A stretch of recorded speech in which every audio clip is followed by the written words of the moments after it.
Okay, the narrative. This is our first official unit. So, although we had the evaluative essay in week one, the narrative unit is our full 4 week unit. The narrative is my favorite. So, I know some of you probably don't like talking about yourself and writing narratives, or maybe you've never written one before. But I think this is a really fun unit. We kind of get to learn a little bit about each other.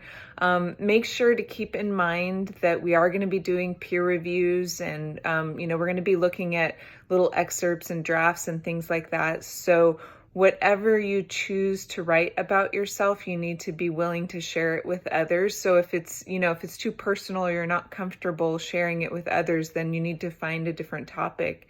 So you'll read through the prompt, and essentially you're writing about your definition of home. And I think a lot of people, when they first see that, they think that it has to be their physical home that they live in or grew up in or something like that. And that's actually quite the contrary. Oftentimes that is not what makes us feel at home. It can be a person, a pet. I've had people write about their pets because that's maybe the one thing that kind of centers them and makes them feel at home.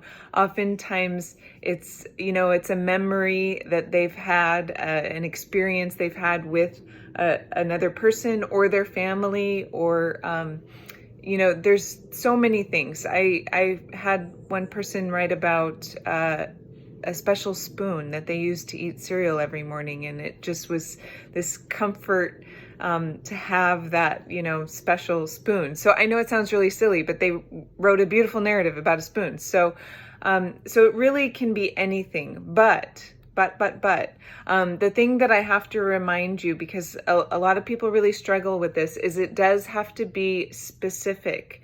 So you have to choose one thing, and it has to be very narrowed and specific. So I don't want a chronology of your life and how you grew up.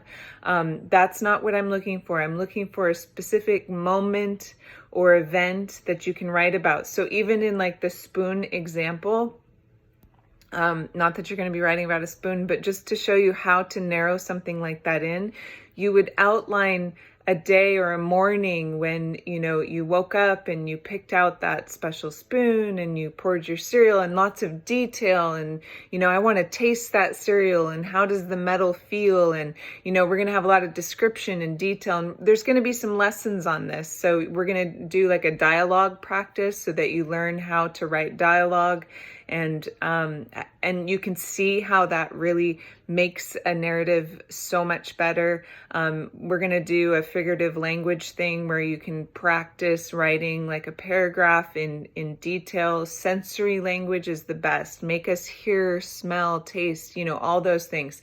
So think of a specific moment, though. You got to really narrow it down. That's the most important thing I can say for to help you be successful with this unit. So I hope you enjoy it as much as I do. I love reading students' narratives. It makes me feel, closer to my students, especially in an online class and stuff. So let's get started.